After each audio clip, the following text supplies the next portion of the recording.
فأنا ناصح لإخواني بالصدع بالحق تبيض وجوههم. السكوت في مسألة الحزبية يضرها، فاصدع بما تؤمر وأعرض عن المشركين.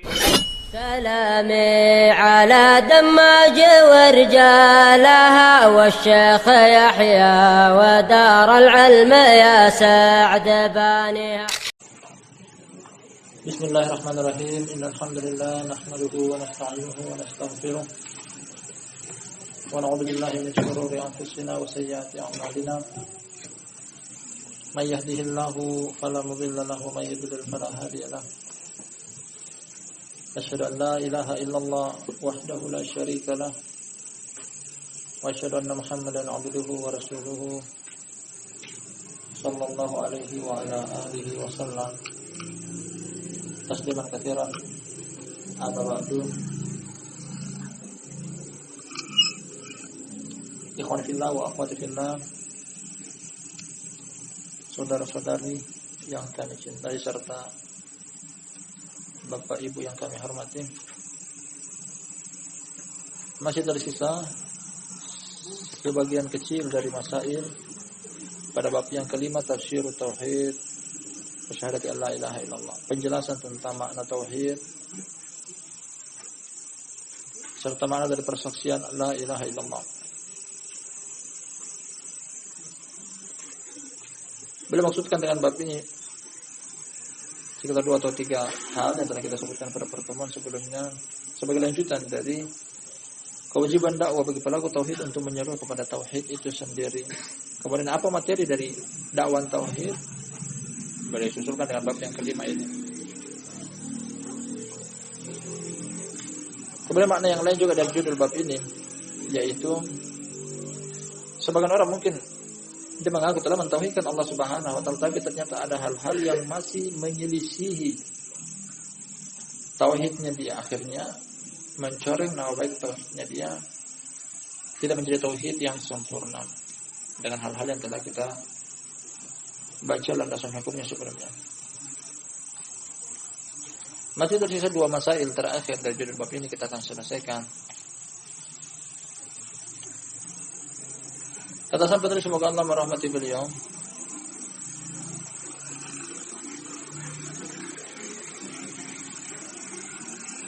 wa minha, pada masalah yang keempat, diambil dari salah satu ayat yang penulis bawakan dalam bab ini. Wa minha ayatul Baqarah fil kuffaril ladzina qala Allahu fihim wa ma hum bi kharijina minan nar. Kita artikan. Di antara tentang tafsir tauhid, penjelasan tentang tauhid, sebuah ayat dari surat Al-Baqarah tentang orang-orang kafir yang Allah Subhanahu wa taala memvonis mereka wa ma hum bi kharijina minan nar, bahwasanya mereka tidaklah keluar dari neraka. Setelah masuk ke dalamnya mereka tidak akan keluar. Arti dari kata ini bahwasanya orang-orang kafir yang dimaksud dalam surat Al-Baqarah adalah kekal di dalam neraka. Ini paling pertama beliau ingin pahamkan kepada kita tentang masail ini. Orang kafir kekal di dalam neraka selama-lamanya. Kemudian apa amalan mereka yang membuat mereka kekal dan abadi di dalam neraka, tak akan pernah bisa keluar? Dzakara annahum yuhibbuna andadahum ka hubbillah. Allah menyebutkan bahwasanya mereka mencintai sekutu-sekutu mereka, tandingan selain Allah, saingan selain Allah, sebagaimana mereka mencintai Allah. Artinya dari poin ini penulis ingin jelaskan bahwa dalam hal kecintaan, ketika cinta tersebut dibagi 2 antara Allah dan selain Allah, yang hendaknya cinta tersebut hanya diserahkan kepada Allah Subhanahu wa taala, cinta yang ibadah. Cinta yang ibadah, karena kita telah sebutkan pada pertemuan-pertemuan sebelumnya bahwasanya Syekh Ibnu Utsaimin membagi cinta menjadi 3. Cinta ibadah, cinta terlarang, haram dan makruh, cinta tabiat. Kalau cinta tabiat boleh, silahkan, selama tidak sampai pada tingkatan kekufuran atau kesyirikan atau keharaman. Nah, kecintaan terlarang tidak boleh. Tapi kecintaan yang ibadah tidak boleh diserahkan kecuali hanya kepada Allah. Cinta inilah yang mereka serahkan kepada selain Allah Subhanahu wa taala. Tergolong kesyirikan. Bahkan dengan kecintaan ini buah hasilnya adalah kekal di dalam neraka. Ini yang boleh kita tegaskan kepada kita. Fadalla ala annahum yuhibbuna Allah hubban 'aziman wa lam yudkhilhum fil Islam. Beliau tegaskan lagi. Ada kecintaan orang-orang musyrik kepada Allah, ada. Makanya beliau katakan di sini, menunjukkan bahwasanya mereka cinta kepada Allah dengan kecintaan yang besar. Hanya saja tidak memasukkan mereka ke dalam lingkaran keislaman. Cinta ini tidak sampai memasukkan mereka dalam golongan muslim. Karena cinta ibadah ketika diduakan, buah hasilnya adalah kesyirikan. Pahami dulu tentang 3 pembagian di depan bahwasanya ada cinta ibadah, ada cinta tabiat, ada cinta terlarang. Terlarang selesai kita darinya, tidak boleh sama sekali meskipun cuma 1 atau 2%. Kecintaan tabiat boleh selama tidak sampai pada tingkatan keharaman atau kesyirikan. Cinta ibadah ini yang tidak boleh kita serahkan kecuali hanya kepada Allah Subhanahu wa taala. Ya, telah kita sebutkan tentang pengertian akan cinta ibadah adalah mencintai Allah dan Rasulnya serta mencintai apa yang Allah dan Rasulnya cintai. Ketika ini diduakan, maka tergolong kesyirikan. Perhatikan, orang musyrik ada kecintaan mereka kepada Allah, tapi mereka menduakan. Beliau memberikan perjalanan kepada kita. Kalau yang cinta kepada Allah, kemudian cinta kepada selain Allah dalam hal cinta ibadah, tidak memasukkan mereka dalam keislaman. Fa kaifa biman ahabba nidda akbar min hubbillah. Bagaimana lagi dengan orang-orang yang lebih mencintai tandingan lebih daripada cinta kepada Allah? Bukan lagi 50%. Kalau yang 50% saja tergolong kesyirikan, bagaimana lagi kalau seandainya cinta kepada sesembahan, kepada berhala, kepada segala sesuatu yang disembah selain Allah Subhanahu wa taala lebih besar daripada cinta kepada Allah Subhanahu wa taala. Tentunya lebih syirik. Lebih kufur. Beliau tegaskan lagi. Fa kaifa biman la yuhibbu illa nidda wahda. Bagaimana lagi dengan orang yang tidak mencintai kecuali hanya kepada sesembahan saja. Tidak ada unsur kecintaan kepada Allah dalam hatinya meskipun 1%. Walam yuhibbullah, dan dia tidak cinta kepada Allah. Kita bisa simpulkan dari poin ini barakallahu fikum bahwa perihal orang-orang yang cinta kepada Allah, pertama, orang-orang mukmin kecintaan mereka kepada Allah lebih besar. Meskipun mereka sisakan relung-relung hati mereka untuk cinta kepada cinta yang tabiat. Ini boleh. Cinta kepada istri, cinta kepada anak, cinta kepada harta. Nabi SAW cinta kepada dunia. Dengan perkataan beliau, hubbiba ilayya min umuri dinyakum at-tib wan nisa. Digemarkan kepada aku perkara dunia kalian, cinta kepada istri, cinta kepada parfum. Demikian juga pada sebagian perkara beliau katakan pada beberapa orang sahabat ketika beliau ditanya, "Ya Rasulullah, man ahabbun nasi ilaik?" Hadis Abdullah bin Amr bin As. "Wahai Rasulullah, siapakah orang yang paling engkau cintai?" Kata beliau, Aisyah. Beliau cinta kepada Aisyah. Tapi cinta yang tabiat. Dalam relung hati beliau ada cinta kepada tabiat, cinta kepada selain Allah Subhanahu wa taala.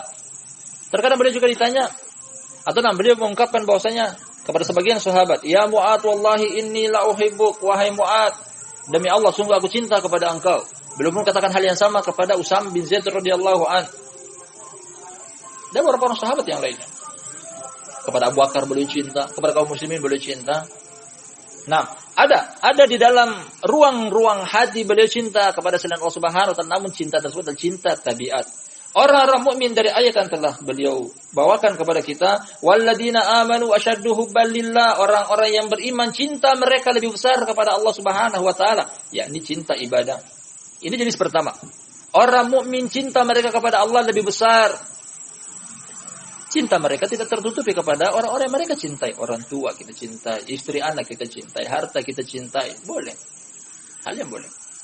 Ini jenis yang pertama. Kemudian jenis yang kedua adalah orang yang cinta dengan perihal cinta ibadah mereka duakan. Cinta kepada Allah, cinta kepada berhala.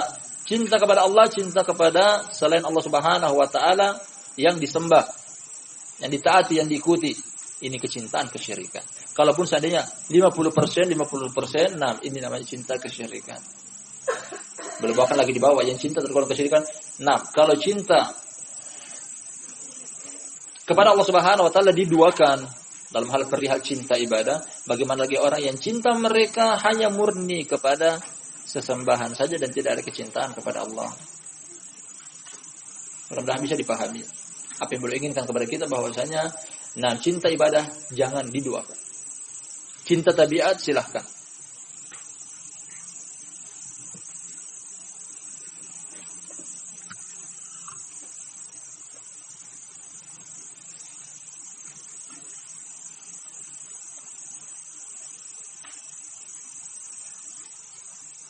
Dari poin ini boleh ingin jabarkan kepada kita bahwa tafsir akan tauhid dari ayat surat Al-Baqarah bahwa mencintai dengan kategori cinta ibadah hendaknya hanya kepada Allah Subhanahu wa taala. Jangan Allah diduakan. Kalau tidak seseorang akan terjerumus ke dalam kesyirikan. Dan begitu banyak orang terjerumus dalam kesyirikan dalam satu bab ini cinta. Dalam bab cinta. Ketika berbenturan antara kepentingan pribadi dia dalam cinta tabiat dan cinta kepada Allah Subhanahu wa taala, mereka selalu mendahulukan cinta untuk kepentingan pribadi. Kepentingan pribadi dari orang-orang yang mereka cintai, pihak-pihak yang mereka cintai. Dan Allah, kecintaan kepada Allah dinomor duakan, dinomor sekiankan. Tergantung besar dan kecilnya kita bisa simpulkan entah itu masuk dalam tingkatan keharaman atau bahkan tingkatan kesyirikan.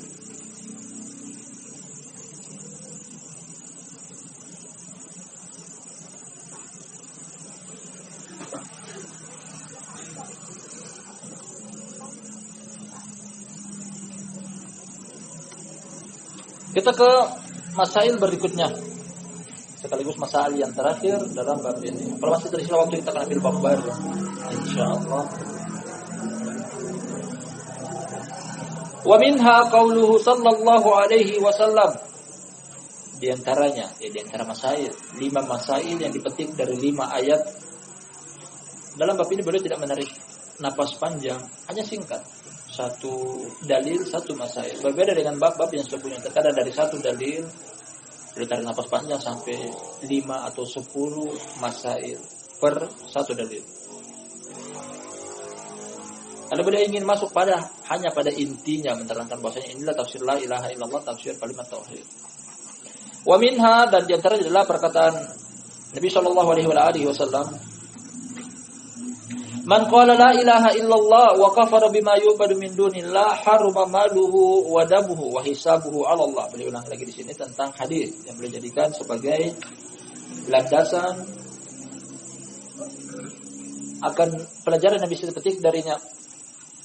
Telah terdahulu hadisnya dari Sahih. Yang bunyinya adalah barang siapa yang mengatakan, barang siapa yang mengucapkan la ilaha illallah, tiada sembahan yang berhak disembah kecuali Allah,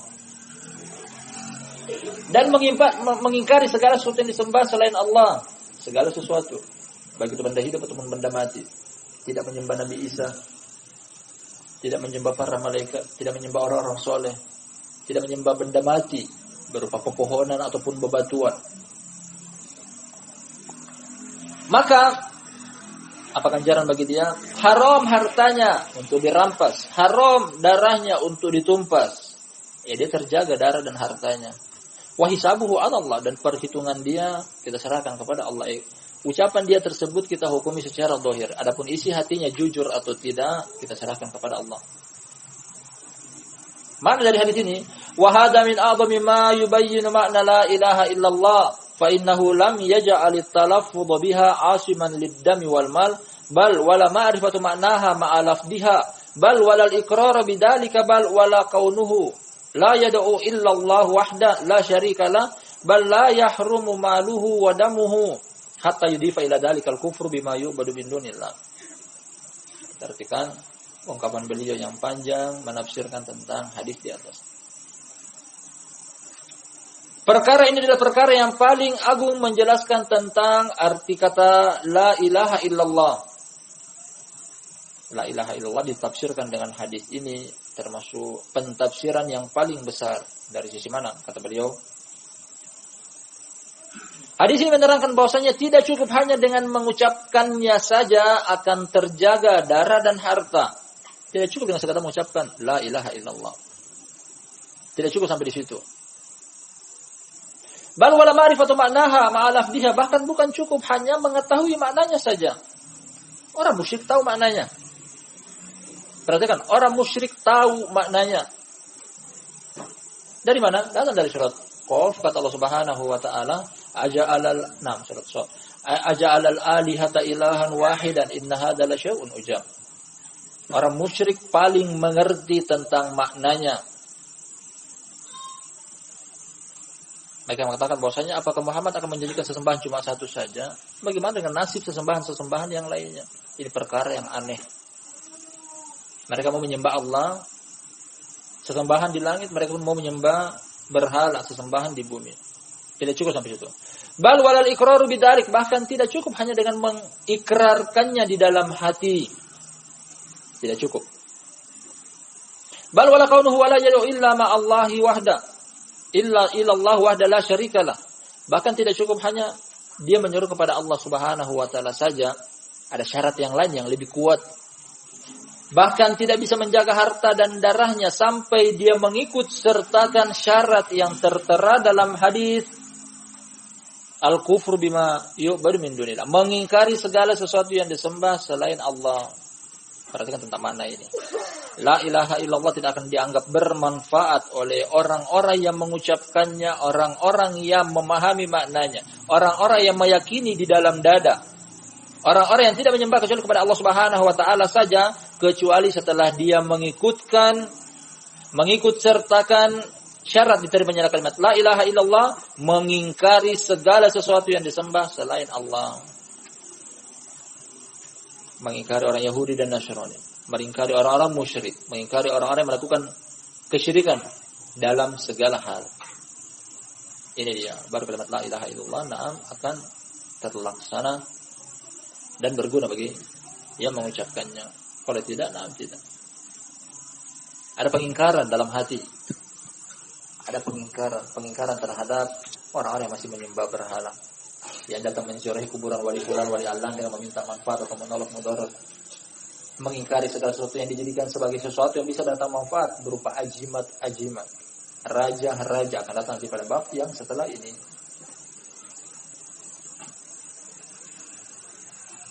Tidak beranggap nasib sial dengan sesuatu yang dia lihat dan dia dengar, juga merupakan konsekuensi dari kesyirikan akan kita dapati nantinya.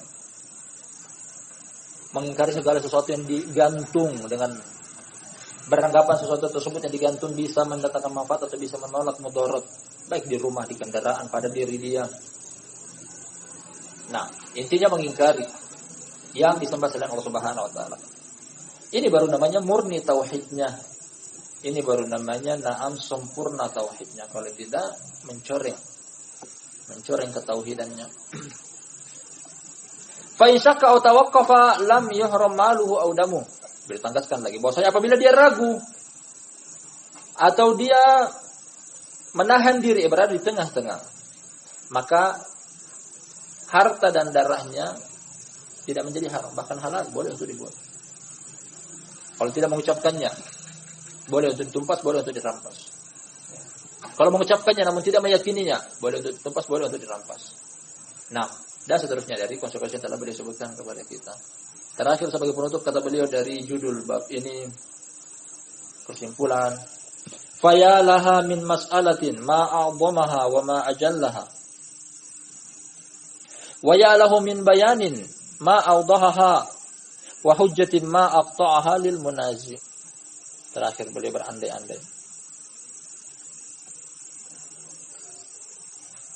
Faya laha min mas'alatin.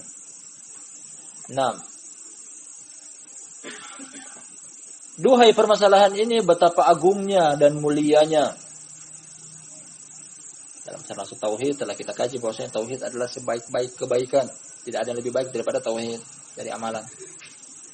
Beliau katakan bahwa materi adalah materi yang agung dan besar. Wa ya lahu min bayanin mawdaha. Duhai penjelasan yang betapa jelasnya dan gamblangnya.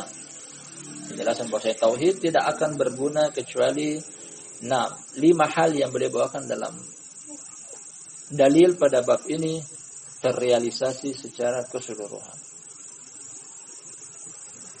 Dimulai dari tidak menjadikan orang-orang soleh sebagai perantara dalam hal ibadah kita. Antara kita dengan Allah. Langsung kita beribadah kepada Allah. Mengingkari segala sesuatu yang disembah selain Allah Subhanahu wa taala diambil dari ayat surat 6 kisah tentang Ibrahim alaihissalam dan hadis yang barusan kita selesai darinya. Jadikanlah tauhid kita yang merupakan ibadah, ketaatan dan mengikuti. Karena inilah konsekuensi dari tauhid. Beribadah, mengikuti dan taat murni hanya kepada Allah Subhanahu wa taala, tidak kepada selainnya. Karena kalau beribadah kepada Allah tapi masih taat kepada selain Allah dalam hal bermaksiat, mencoreng nama tauhid. Kemudian cinta, murnikan juga kecintaan kita, terkhususnya cinta yang ibadah hanya kepada Allah Subhanahu wa taala. Beliau katakan terakhir sebagai penutup, wa hujjatin ma'aqtu ahlil munazil, dan sebagai argumen yang kuat yang bisa mengalahkan dan mematahkan orang-orang yang mau menolak dan membantah. Kalau begitu sangat sedikit orang yang lolos dalam tauhid yang murni. Sesuai dengan apa yang Allah Subhanahu wa taala jabarkan kepada kita dalam Al-Qur'anul Karim, "Wa ma yu'minu aktsaruhum billahi illa hum musyrikun. Wa ma aktsarun nasi walau harasta bimu'minin." Penjelasan bahwasanya yang melakukan tauhid, yang mengamalkan jumlah mereka hanya sedikit, sangat sedikit di antara di antara populasi manusia di permukaan bumi. Jumlah mereka sangatlah sedikit. Barakallahu fikum, ini akhir dari bab yang sebelumnya, kita akan masuk pada bab yang setelahnya.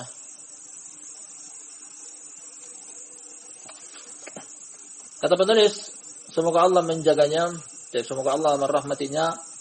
Bab sadis, bab yang ke-6. Kalau 5 bab yang pertama menyinggung tentang tauhid, kali ini beliau masuk lawan daripada tauhid. Lawan daripada tauhid. Hanya kita anggap selesai pembahasan tentang tauhid. Bab yang ke-6 berbunyi, minasyirki libsul halqati wal khayti wa nahwihima li raf'il bala wa daf'ihi. Judul babnya demikian. Kita artikan, termasuk kesyirikan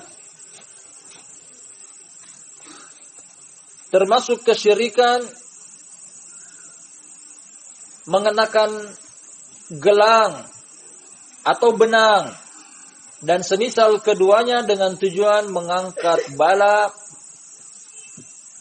atau menolaknya. Bab 6. Bab yang ke-6.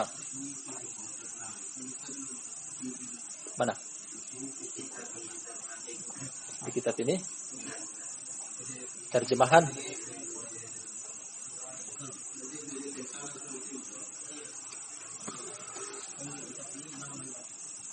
Tidak, itu 6, ini angka 6, bukan angka 7. Ini bahasa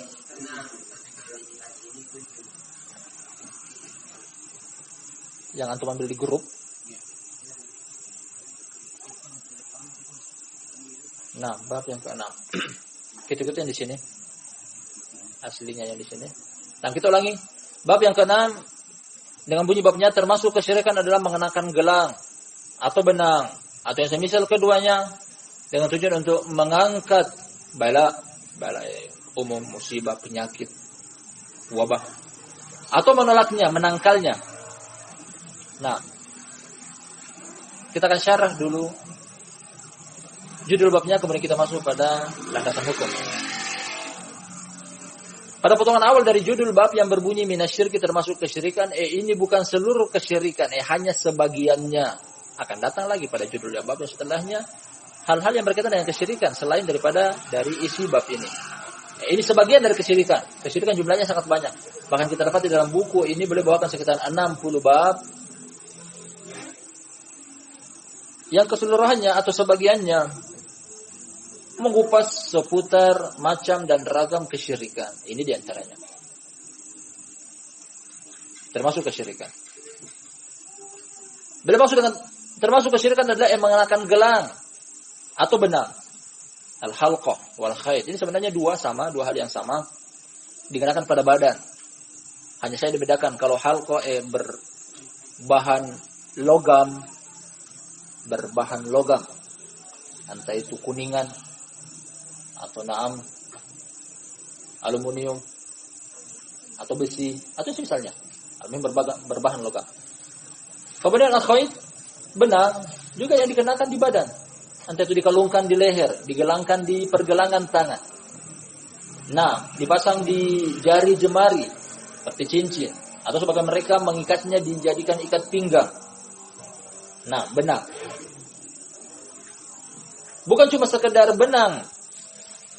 Benang bukan sekedar benang, atau gelang bukan sekedar benang, tapi memiliki keyakinan bahwasanya benda-benda yang disebutkan di depan atau yang semisal dengannya memiliki tujuan bisa mengangkat bala atau menangkalnya. Dua hal yang beliau gabungkan dalam satu bab. Mengangkat bala artinya adalah sudah tertimpa kemudian ingin dilepas. Sudah terserang penyakit baru kemudian dipasang benda tersebut. Atau menangkalnya belum terjadi, hanya saja dipasang sebagai perisai, penangkal untuk tidak terkena. Dua-duanya hukumnya sama, apapun alasannya. Nah, ini akan kita kaji dari judul bab ini. Meskipun panjang, tapi apa yang beliau bawakan berupa landasan hukum menguatkan judul bab di atas. Pahami dulu judul bab, kemudian kita masuk membaca tentang landasan hukumnya. Kita ulangi sekali lagi. Dari judul bab, termasuk kesyirikan, mengenakan gelang atau benang atau yang semisal dengan keduanya dengan tujuan untuk mengangkat bala atau menangkalnya. Kita baca dalilnya.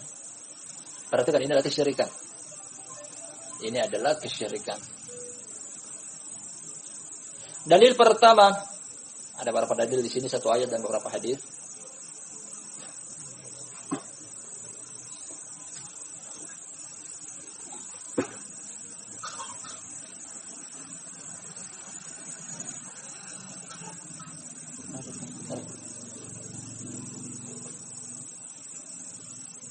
Wa qaulullah ta'ala, yang pertama adalah ayat dari perkataan Allah yang maha tinggi. Perhatikan barakallahu fikum ikhwan fillah rahimani wa rahimakumullah, kita ingatkan sekali lagi. Para penuntut ilmu dari kalangan ahlu sunnah mengetahui akan hal ini, hanya kita menanggaskan lagi bahwasanya manisnya mengkaji buku-buku salaf. Manis. Lebih manis daripada madu. Yang pantas untuk ditulis dengan tinta dari emas. Karena kenapa? Buku salaf, perkataan mereka murni hanya pada judul bab. Setelah itu mereka kuatkan dengan dalil berupa Al-Quran dan As-Sunnah. Al-Quran dan hadis. Kokoh, kuat, tak terbantahkan. Sebagian kajian lain kita hadir, isinya hanya perkataan murni orang tersebut. Entah dari mana didapatinya. Lah hadis yang dia sebutkan, wala ayat yang dia bacakan. Tidak ada. Kosong, omong kosong. Tapi buku-buku salaf, nah barakallahu fikum kita dapati. Nah, begitu indahnya tulisan-tulisan mereka. Satu argumen yang berbawakan sebagai fikih dari judul bab, kemudian beliau susul dengan dalil-dalil. Al-Quran, siapa yang membantah Al-Quran? Membantah Al-Quran, membantah perkataan Allah Subhanahu Wa Taala. Hadis, membantah perkataan Nabi Shallallahu Alaihi Wasallam. Dua hal ini yang merupakan fondasi agama Islam. Karena dua hal inilah ada dalam buku semacam ini, kita percaya, kita terima, kita ambil. Apalagi sumbernya ada, redaksinya ada. Ayat disebutkan, nama suratnya, kemudian ayatnya. Hadis disebutkan tentang nama sahabatnya, kemudian yang meriwayatkannya. Dalil pertama, kata Allah Subhanahu wa taala, "Qul afara'aytum ma tad'una min dunillah in aradani Allahu bidurrin hal hunna kashifatu durri aw aradani birahmatin hal hunna mumsikatu rahmati qul hasbiyallah alaihi yatawakkalul mutawakkilun." Kata Allah Subhanahu wa taala perintahkan kepada Nabi kita Muhammad sallallahu alaihi wasallam, "Qul wahai Muhammad, katakanlah kepada siapa? Kepada orang yang ada sekitaran beliau. Kepada orang yang beliau dakwakan. Apa anggapan kalian? Yang kalian seru selain Allah. Selain Allah berupa apapun. Benda hidup ataupun benda mati, orang soleh ataupun orang toleh. In aradani Allahu bidurrin hal hunna kashifatu durri. Apabila Allah menghendaki bagiku suatu kejelekan, apakah ada yang bisa memalingkan kejelekan tersebut? Mengangkat kejelekan tersebut. Kalau Allah inginkan musibah berupa kemiskinan, bencana alam, rasa sakit, kelaparan, kurangnya ekonomi, siapa yang bisa mengangkat akan hal tersebut kalau Allah yang sudah takdirkan? Tidak ada. Au aradani bi rahmatin hal hunna mumsikatur rahmati, atau Allah menginginkan kepadaku kebaikan, apakah ada yang bisa mencegah kebaikan tersebut? Tidak ada, jawabannya tidak ada. Di tangan Allah lah kebaikan dan keburukan. Kalau Allah ingin menyampaikan suatu kebaikan kepada seorang hamba, tak ada bisa menghalanginya. Ketika Allah Subhanahu wa taala menghendaki untuk menyampaikan kejelekan kepada seorang hamba, tak ada yang bisa menolaknya. Katakanlah, qul hasbi Allah, cukuplah bagi aku Allah, kepada dialah bertawakal orang-orang yang bertawakal, kepada dialah bersandar orang-orang yang bersandar. Tabarakallahu fikum. Apa kata-kata antara dalil yang pertama ini dengan judul bab di atas menerangkan bahwa ayat ini memberikan penjelasan bahwasanya kebaikan dan keburukan datang dari sisi Allah Subhanahu wa taala. Kalau Allah sudah menghendaki, tak ada yang bisa menghalanginya. Kalau Allah menghendaki kepada seorang untuk menyampaikan kebaikan, tak ada yang bisa merampas kebaikan tersebut. Kalau Allah menghendaki kejelekan sampai kepada seorang, tidak akan ada yang bisa mencegah hal tersebut sampai kepada orang tersebut. Jadi Allah Subhanahu wa taala yang memberikan manfaat dan menolak mudarat. Selain daripada itu tidak ada. Nah, termasuk hal-hal yang disebutkan dalam judul bab, bahwasanya sebagian orang menganggap bahwasanya ketika menggunakan gelang berbahan apapun itu, logam ataupun kain, logam ataupun benang, nah mereka menganggap bahwasanya bisa mencegah satu penyakit. Bisa mencegah satu penyakit. Logika saja tidak mungkin bisa. Benda mati, benang, apa manfaatnya benang? Benang dipergunakan untuk menjahit, bukan untuk menangkal penyakit. Atau gelang dengan berbahan logam, kuningan, besi, aluminium, atau yang semisalnya, emas atau bahkan perak yang memiliki sifat logam mulia, juga tak bisa menolak mudarat dari Allah Subhanahu wa taala, tak bisa mendatangkan manfaat.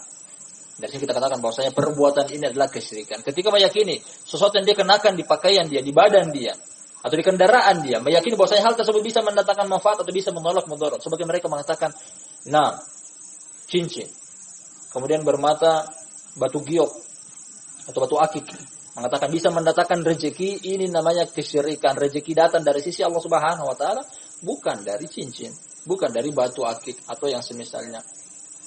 Atau meyakini bahwasanya sesuatu tersebut yang dia kalungkan pada badan dia, di leher, di gelang, di cincin atau yang semisalnya, mengatakan bahwasanya hal tersebut bisa mengangkat penyakit atau bisa menangkal datangnya penyakit. Hal ini juga termasuk kesyirikan.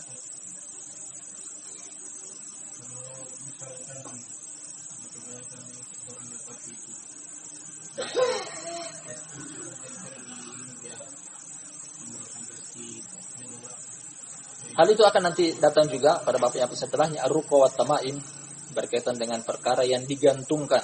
Kali masih berkaitan yang menempel di badan. Hal itu berkaitan dengan yang digantungkan, kemudian memiliki unsur agamis seperti ayat kursi. Boleh atau tidak, haram atau halal, akan kita kaji nanti pada tempatnya. Ini masih berkaitan dengan sesuatu yang menempel di badan. Tidak usah khawatir, insyaallah buku ini puas kita mengkajinya. Segala hal berkaitan dengan kesyirikan atau kebanyakannya, mayoritasnya ada pada buku ini. Jadi kita antara ayat ini dengan judul bab di atas mengatakan bahwasanya tidak ada yang bisa mendatangkan manfaat atau tidak bisa menolak mudarat kecuali Allah Subhanahu wa taala semata. Apalagi sesuatu yang tidak memiliki sebab menurut syariat, hal tersebut tergolong kesyirikan. Sebagian tradisi kita dapati untuk menangkal dengan alasan mereka makhluk halus yang bisa mengganggu anak kecil, bayi yang baru lahir, mereka gantungkan di pakaian bayi atau atribut bayi, mereka pasangkan semisal bawang putih, bawang merah atau jahe atau misalnya tempelkan, mengatakan bahwasanya benda ini bisa menolak benda atau makhluk halus. Hal ini tergolong kesyirikan. Karena tidak ada bisa menolak keburukan kecuali Allah Subhanahu wa taala, sebagaimana tidak bisa mendatangkan kebaikan kecuali Allah Subhanahu wa taala. Bawang putih apa gunanya? Bawang putih gunakan untuk masak, bumbu masak, enak dimakan. Untuk menolak benda halus tidak bisa. Ini landasan hukum yang pertama dari ayat. Kita akan bacakan hadisnya. Landasan hukum yang kedua berupa hadis. Kata sang penulis, semoga Allah merahmati beliau, an Imran bin Husain radhiyallahu anhu, dari sahabat Imran bin Husain, semoga Allah merahmati, meridainya. Hadisnya riwayat Imam Ahmad, akan datang nantinya. Anna Nabiy sallallahu alaihi wa alihi wasallam ra'a rajulan fi yadihi halqatun min sufrin. Faqala ma hadhihi? Qala min al-wahina. Kita artikan dulu. Hadis Imran bin Husain, semoga Allah meridainya, dia mengatakan bahwasanya Nabi sallallahu alaihi wa alihi wasallam pernah melihat seseorang di tangannya terdapat gelang berbahan kuningan. Laki gelang, seorang laki-laki. Nah, beliau bertanya, "Ma hadhihi?" Apa itu? Di tangan engkau, di pergelangan tangan engkau. Gelang yang kenakan di tangan engkau. Dia menjawab, "Minal wahina." Untuk menangkal penyakit wahina. Wahina adalah semacam urat. Jadi antara tafsir yang datang tentang wahina, urat yang terkadang tersumbat kemudian mengeluarkan penyakit nyeri atau yang semisalnya, terkadang di bagian lengan, terkadang di bagian paha. Intinya orang ini menganggap bahwasanya dia gunakan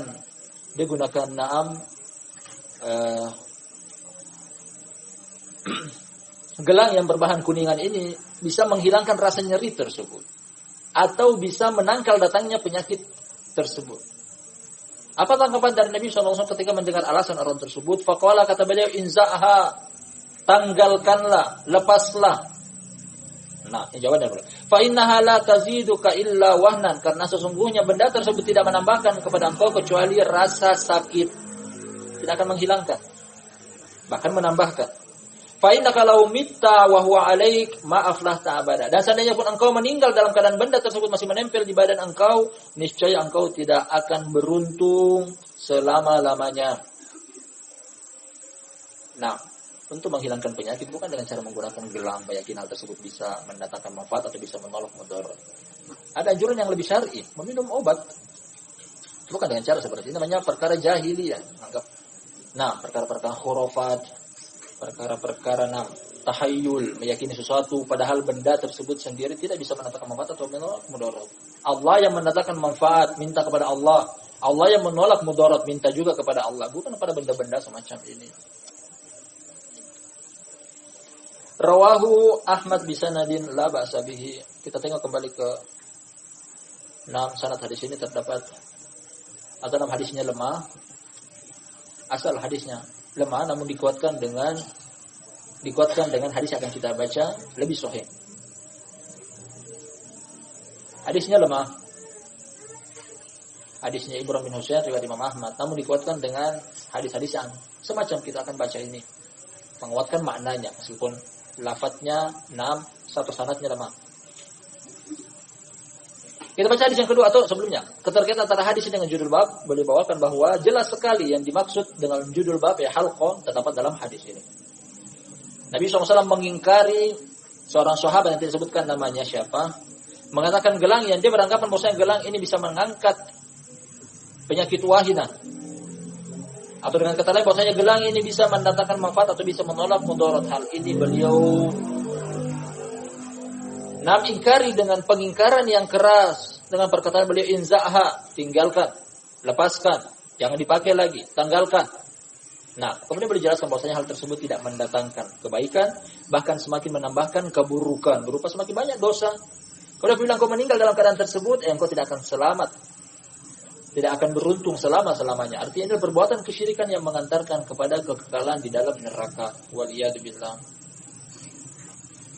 Termasuk sebagian orang yang menggunakan kalung atau gelang yang mungkin secara logis, atau secara penelitian bisa terbukti hanya saja dari sisi syariat lebih selamat. Sebab mereka menganggap bahwasanya ada batu-batu yang mengeluarkan aura-aura positif, kemudian itu dikalungkan di leher, dikenakan di pergelangan tangan bisa mengangkat penyakit ini dan penyakit itu. Nah, ini perlu riset lebih mendalam. Apakah memang diakui oleh ilmu medis dan kesehatan demikian? Batu cuma sekedar batu, apa manfaatnya?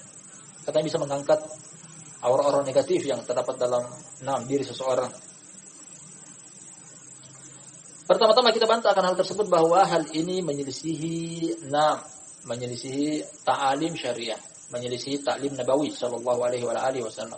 Kemudian perkara yang kedua adalah bahwa terkhususnya pihak laki-laki tidak diizinkan oleh Nabi sallallahu alaihi wasallam untuk mempergunakan perhiasan kecuali pada jari jemarinya. Apa itu? Cincin. Itu pun hanya khusus pada jari kelingking dan jari manis. Selain daripada jari itu tidak diperbolehkan. Laki-laki tidak boleh pakai cincin di jari tengah, jari telunjuk, apalagi jari jempol. Karena sebagian ulama mengatakan bahwasanya menggunakan cincin dari jari jempol terdapat penyerupaan dengan sebagian komunitas dari kaum Yahudi, ciri khas mereka.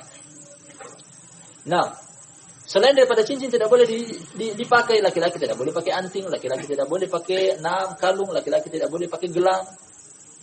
Apalagi anting hidung, gelang kaki, kesemuanya.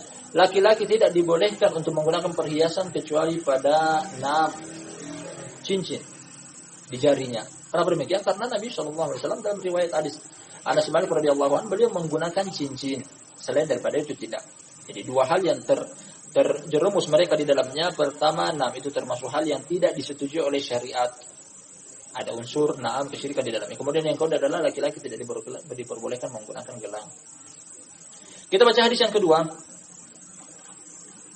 Walahu an Uqbah bin Amir marfu'an. Walahu juga hadis milik Imam Ahmad dari redaksi hadis yang pertama. Sahabatnya datang dari Uqbah bin Amir dan hadisnya marfu'. Marfu' istilah ilmu hadis artinya sampai kepada Nabi sallallahu alaihi wasallam. Ini bukan perkataan Uqbah sebagai seorang sahabat, namun ini perkataannya Nabi sallallahu alaihi wasallam. Bunyi hadisnya kata beliau, man ta'allaqa tamimatan fala atammallahu lah, wa man ta'allaqa wada'atan fala wadda'allahu lah. Kita artikan dulu yang ini. Barang siapa yang menggantung tamimah, akan datang nanti pada tafsir yang kedua. Tamimah adalah sesuatu yang gantungkan. Kemudian mengharap benda tersebut bisa mendatangkan manfaat atau menolak mudarat.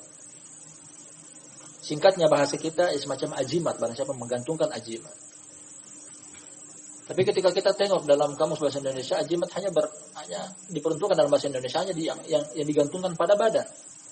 Walau kalau digantung di rumah atau di kendaraan atau di tempat jualan, itu pun termasuk tamimah. Jadi tamimah lebih luas daripada sekadar ajimat. Intinya meyakini bahwasanya benda tersebut bisa mendatangkan manfaat atau menolak mudarat. Kata beliau di sini, barang siapa yang menggantungkan tamimah, meyakini bahwasanya benda tersebut bisa mendatangkan manfaat atau bisa menolak mudarat, ganjarannya adalah fala atammallahu lah. Semoga Allah tidak menyempurnakan apa yang dia inginkan tersebut, tidak menjadi apa yang dia sugestikan dalam benak dia. Wa man ta'allaqa wada'atan fala wadda'allahu lah. Dan barang siapa yang menggantungkan wada'ah di zaman tersebut adalah sesuatu yang diambil dari laut yang mereka anggap dari pandangan mata elok dilihat, dan diambil dari laut sebab mereka mengartikan wadah adalah wadah kerang. Dengan tujuan untuk menolak sebagian penyakit atau menangkal sebagian penyakit. Fala wadda'allahu la, semoga Allah tidak menyempurnakan, tidak menjadikan hal tersebut sebagai sesuatu yang dia sugestikan. Wa fi riwayat man ta'allaqa tamimatan faqad asyrak, dalam sebagian riwayat hadis Uqbah bin Amir juga, barang siapa yang menggantung tamimah, kita artikan ajimat atau raja-raja, berarti dia telah melakukan kesyirikan. Dan dengan begitu gamblang dan jelas, menggantungkan sesuatu, meyakini bisa mendatangkan manfaat atau menolak mudarat, perbuatan tersebut tergolong kesyirikan. Waliyadzubillah. Keterkaitan antara hadis ini dengan judul bab di atas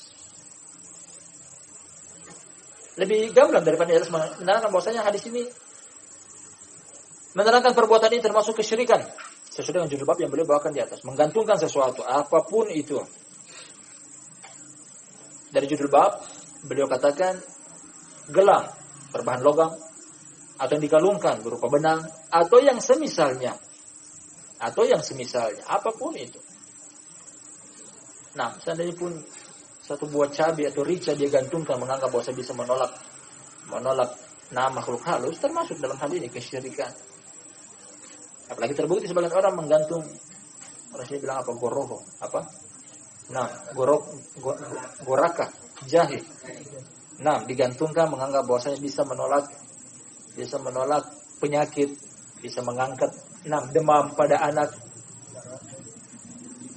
Nah, lebih enak diminum daripada digantungkan. Digantungkan dapat dosa. Atau benang, terkadang kita melihat mereka gantungkan benang hitam. Nah, dikalungkan setelah dibaca-baca tentunya. Dibaca mantra-mantra atau mereka kalungkan di pinggang mereka. Terkadang ada sobekan-sobekan ayat Al-Qur'an dari Al-Qur'an yang sudah rusak, mereka bungkus dengan kain hitam, digantungkan lagi. La ilaha illallah. Kejahilan. Wah, apa manfaatnya? Mengatakan bahwa benda ini adalah menyelamatkan aku dari kecelakaan. Kalau ada kecelakaan, insya Allah aku nggak mati. Nah, tak ada bedanya dengan apa yang Allah Subhanahu tersebutkan dalam surat Al-Hajj. Ayat yang membungkam mulut setiap orang yang melakukan kesyirikan kepada Allah Subhanahu wa taala. Kata Allah Subhanahu wa taala, "Ya ayyuhan nas duriba mathalun fastami'u lah. Innal ladina tad'una min dunillahi la yakhluqu dzubaban wa law ijtama'u lah. Wa yaslubhumud dzubabu syai'an la yastanqidhuhu min dha'ufat thalibu wal matlub." Kata Allah Subhanahu wa taala, wahai segenap umat manusia, Allah buat permisalan di dalam Al-Qur'an serta simaklah baik-baik. Allah anjurkan demikian. Fastami'ulah, dengar dan simak. Innal ladzina tad'una min dunillah, apa yang kalian seru dari selain Allah Subhanahu wa taala, la yakhluqu dzubaban walau ijtama'u. Mereka tidak bisa menciptakan lalat, makhluk Allah yang paling kecil, meskipun mereka semuanya bersekutu. Berapa banyak sembahan di permukaan bumi selain Allah Subhanahu wa taala, baik itu bebatuan, pepohonan, benda hidup, benda mati yang dijadikan sebagai sembahan selain Allah Subhanahu.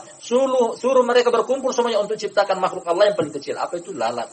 Tak akan mungkin bisa mereka. Tidak mungkin bisa. Kemudian kata Allah lagi setelahnya, membungkam mulut mereka, wa yaslubhumud dubabu syai'an la yastanqidhuhu min. Seandainya pun lalat hinggap di telinga berhala mereka, patung-patung mereka sembah selain Allah Subhanahu wa taala, patung tersebut tak kuasa untuk mengusiknya. Kita manusia kalau datang hinggap lalat di hidung kita merasa risih, terganggu, kita usir. Kenapa patung mereka tidak merasa risih? Mereka nggak bisa membela diri mereka sendiri, apalagi untuk memanfaatkan kepada orang lain. Intinya apa yang dijadikan sebagai sesuatu yang bisa mendatangkan manfaat, bisa menolak mudarat, tidak bisa secara logis, apalagi secara syariat. Akal pikiran saja mengingkari akan hal tersebut. Kemudian kata Allah Subhanahu terakhir sebagai penutup, dha'ufat thalibu wal matlub, begitu lemah orang yang meminta, lebih lemah pihak yang dimintai. Yang meminta begitu lemah karena mereka kenapa enggak beribadah kepada Allah Subhanahu wa taala, zat yang maha mampu akan segala sesuatu, malah minta kepada berhala yang bisa bikin apa-apa. Meminta kepada benda yang mereka gantungkan, apa manfaatnya, apa gunanya? Secara akal pikiran saja tidak dibenarkan, apalagi secara syariat. Menunjukkan bahwasanya orang melakukan kesyirikan adalah orang yang paling bodoh di muka bumi. Tidak bisa menggunakan akal pikirannya dengan sehat. Tidaklah Allah Subhanahu wa taala masukkan orang-orang ke dalam neraka kecuali karena mereka enggak punya akal. Karena mereka enggak punya akal. Ada akal Allah berikan tapi tidak dipergunakan dengan sebaik-baiknya. Kata Allah Subhanahu wa taala, "Wa qalu law kunna nasma'u aw naqil ma kunna fi ashabis sa'ir." Penduduk neraka mengatakan perkataan ini nanti masuk dalam neraka. Mereka katakan, seandainya kami dahulu di permukaan bumi ketika masih hidup, kami mendengar dan berakal, niscaya kami tidak masuk ke dalam neraka. Buktinya orang yang masuk ke dalam neraka adalah orang yang tidak pergunakan akalnya dengan sebaik mungkin. Orang bodoh. Tidak ada kata lain kecuali adalah orang bodoh. Keterkaitan antara hadis ini dengan judul bab gamblang sekali, jelas sekali bahwasanya menggantungkan sesuatu, meyakini bahwasanya hal tersebut bisa mendatangkan manfaat atau menolak mudarat, termasuk kesyirikan. Dalil yang terakhir berupa hadis pula kita akan baca. Wali bin Abi Hatim an Hudzaifah radhiyallahu anhu. Kalau hadis yang kedua sahih. Hadis Uqbah bin Amir radhiyallahu Ahmad sahih marfu. Yang kedua tadi kita katakan di atas bahwasanya lemah dari sisi sanad, namun maknanya dikuatkan dengan hadisnya Uqbah. Wali bin Abi Hatim an Hudzaifah, kisah dari Hudzaifah bin Yamar radhiyallahu anhu dari riwayat Imam Ibnu Abi Hatim. Annahu ra'a rajulan fi yadihi khaytun minal humma faqata'ahu wa tala qawlahu wa ma yu'minu aktsaruhum billahi illa wa hum musyrikun. Dari Hudzaifah bin Yaman radhiyallahu anhu, seorang sahabat yang mulia, dijuluki dia adalah pemilik rahasia Rasulullah sallallahu alaihi wasallam. Bahwasanya dia pernah melihat seseorang di tangan orang tersebut terdapat benang yang katanya bisa menangkal penyakit demam atau bisa menghilangkan penyakit demam. Nah, apa yang dilakukan oleh Hudzaifah? Hudzaifah memotong gelang tersebut, melepaskannya tanpa perlu izin dari dia, menanggalkannya. Kemudian dia membaca perkataan Allah Subhanahu wa taala, "Wa ma yu'minu aktsaruhum billahi illa wa hum musyrikun." Tidaklah kebanyakan mereka beriman kepada Allah melainkan mereka melakukan kesyirikan. Jadi hadis ini atau atsar yang indah dari Hudzaifah ini memberikan pelajaran kepada kita bahwasanya Hudzaifah mengingkari orang yang mengenakan benang yang dia gelangkan. Kalau dia gelangkan di pergelangan tangan dia dengan tujuan untuk mengangkat penyakit demam, dia menganggap itu adalah perbuatan kesyirikan dengan ayat yang dia bacakan. Ini adalah perbuatan kesyirikan dan diingkari oleh Hudzaifah bin Yaman radhiyallahu anhu. Kemudian keterkaitan antara hadis ini dengan jilbab di atas jelas sekali bahwa sekadar mengenakan sesuatu yang dikalungkan atau digelangkan di anggota tubuh kita berupa benang atau yang semisalnya dengan tujuan untuk mengangkat manfaat, mendatangkan manfaat atau menolak mudarat, menurut Hudzaifah bin Yaman boleh bawakan dalam dalil ini itu termasuk perbuatan kesyirikan. Barakallahu fikum. Nah, setelah kita selesaikan rentetan dalil-dalil berupa 1 ayat serta 3 hadis, hadisnya Imran bin Husain, hadisnya Uqbah, kemudian hadisnya Hudzaifah dalam bab ini, dan insyaallah pada pertemuan berikutnya kita akan mengambil masail yang berkaitan dengan hadis atau ayat di depan. Semacam pelajaran yang bisa kita petik dari dalil-dalil di depan. Wallahu ta'ala alam bissawab. Nah, mudah-mudahan cukup apa yang telah kita kaji pada pertemuan kita malam hari ini. Terima kasih banyak atas kehadirannya, lebih dan kurangnya mohon dimaafkan sebesar-besarnya. Kita tutup dengan doa kafaratul majlis. Subhanakallahumma wa bihamdika asyhadu an la ilaha illa anta astaghfiruka wa atubu ilaik.